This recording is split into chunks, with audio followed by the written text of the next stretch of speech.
Yeah. Ever get that feeling when like a huge story breaks and you want more than just like the surface level? Like you want to get to the core of what's going on, the actual mechanics of it all. Well, that's exactly what we're diving into today. Yeah. This whole Trump administration versus the federal judiciary thing, I mean, wow, this goes so much deeper than just, inflammatory headlines. It really gets to the core of the powers within our government, how they're supposed to like work together, or not work together, as the case may be sometimes. Absolutely. And it's a timely deep dive with a lot of interesting sources you've brought together, like actual news reports, legal analyses, the works, really. So our mission today is to really extract like the most important stuff that's happening, the key arguments, all that. And of course, like the bigger picture implications of this whole evolving situation.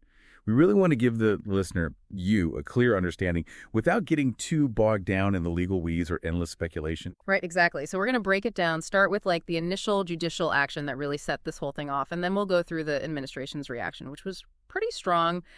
The ripples this has caused across politics and the legal world, and ultimately the fundamental principles that are really being tested here. So to kick things off, it seems like the situation really started with a ruling from Chief U.S. District Judge James Boasberg. Can you tell us a bit more about what his order actually said?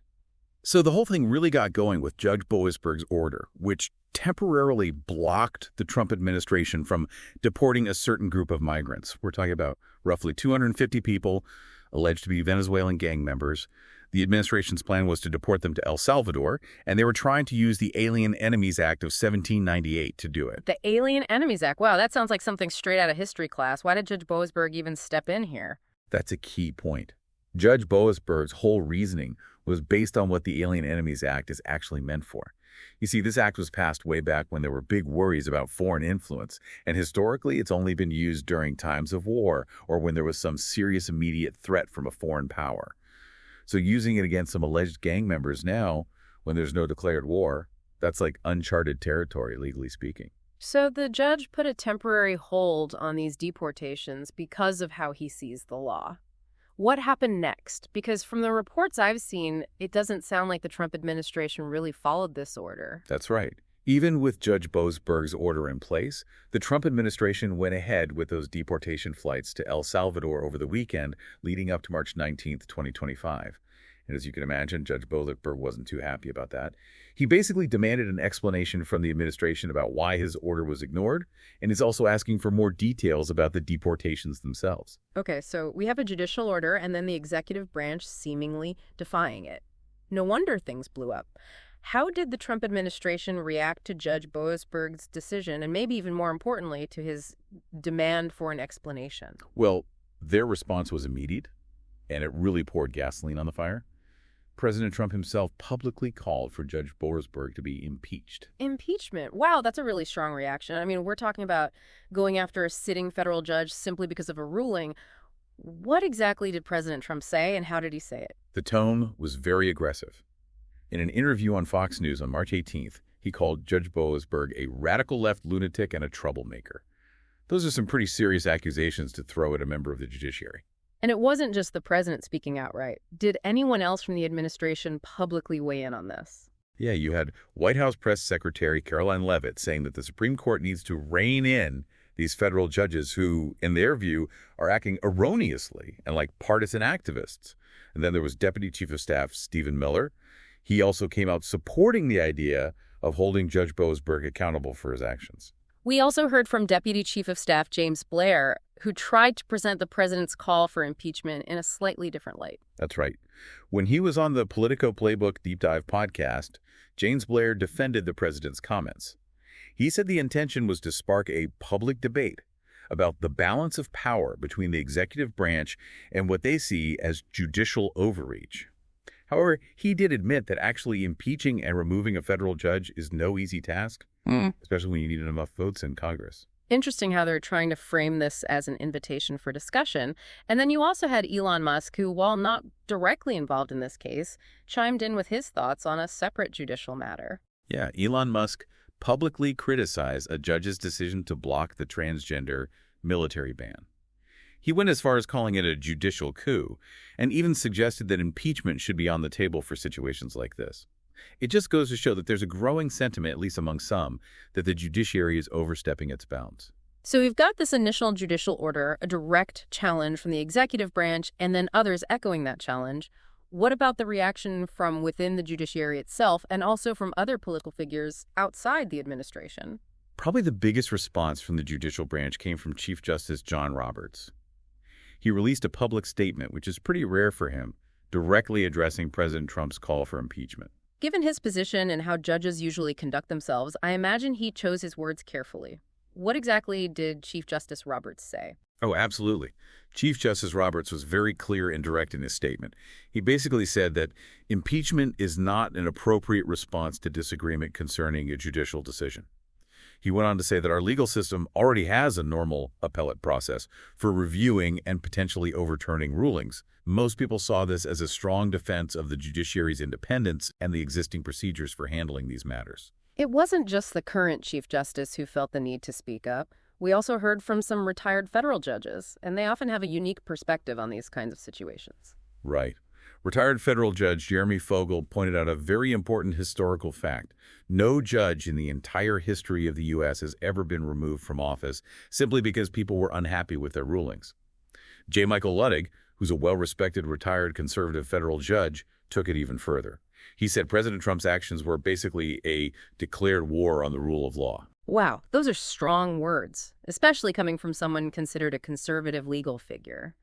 What about the reactions from Congress, specifically from the House of Representatives? It was a mixed bag, really. You had some Republican senators, John Kennedy and John Cornyn, who publicly disagreed with the idea of impeaching a judge over policy disagreements. Kennedy was quoted saying it's idiotic, and Cornyn simply stated, "You don't impeach judges who make decisions you disagree with."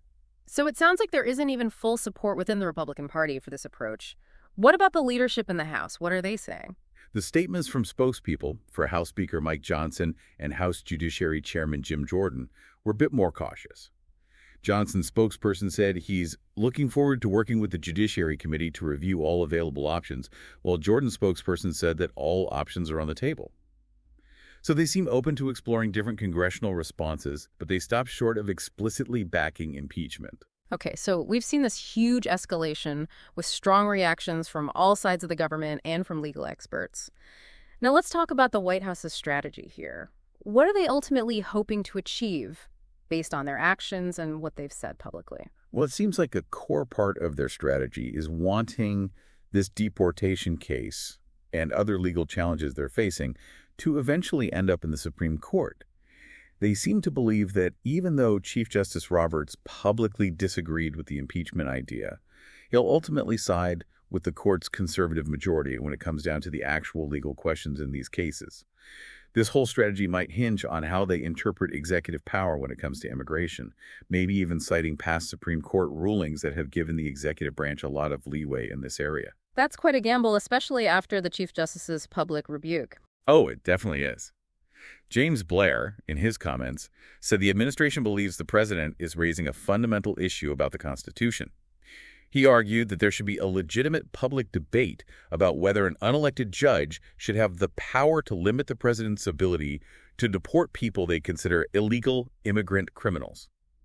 They're basically questioning the principle of judicial review, the idea that the judiciary can review and overturn actions by the executive and legislative branches if they think those actions are unconstitutional. So their argument goes beyond this specific case and into a broader discussion about the separation of powers and the role of the judiciary. Exactly.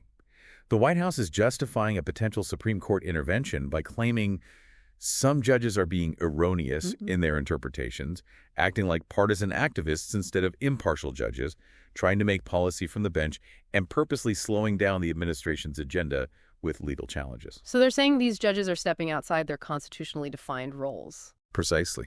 And while they admit that impeaching and removing a federal judge is incredibly difficult because of the supermajority vote needed in Congress, just the fact that they're publicly calling for impeachment serves a few purposes. It gets their concerns out there, energizes their base, and maybe even puts pressure on the judiciary as a whole.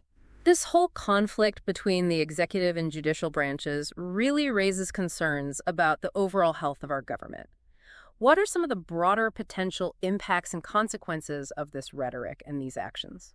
You're right to bring that up. A lot of legal experts and commentators have expressed serious concerns about how the administration's words and actions could affect how people see the independence and legitimacy of the judiciary. What are some of those concerns specifically? Well, when you constantly attack individual judges in public and label them with charged terms like activist or partisan, it erodes public trust in the judicial system's impartiality.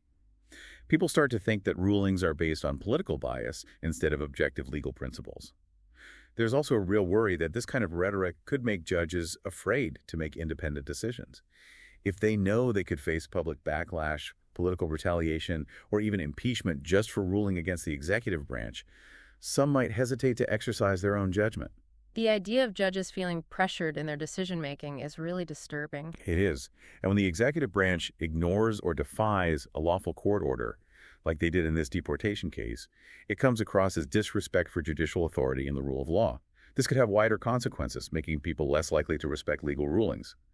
Some would argue it shows a misunderstanding of the judiciary's crucial role as an independent check on executive power, which is a fundamental part of our system of checks and balances. And it might make the public view the judiciary as even more politicized than it already is. Absolutely. When you frame judicial decisions as nothing more than partisan moves, it feeds this idea that the courts are just another battleground for political fights, instead of a neutral body that interprets and enforces the law.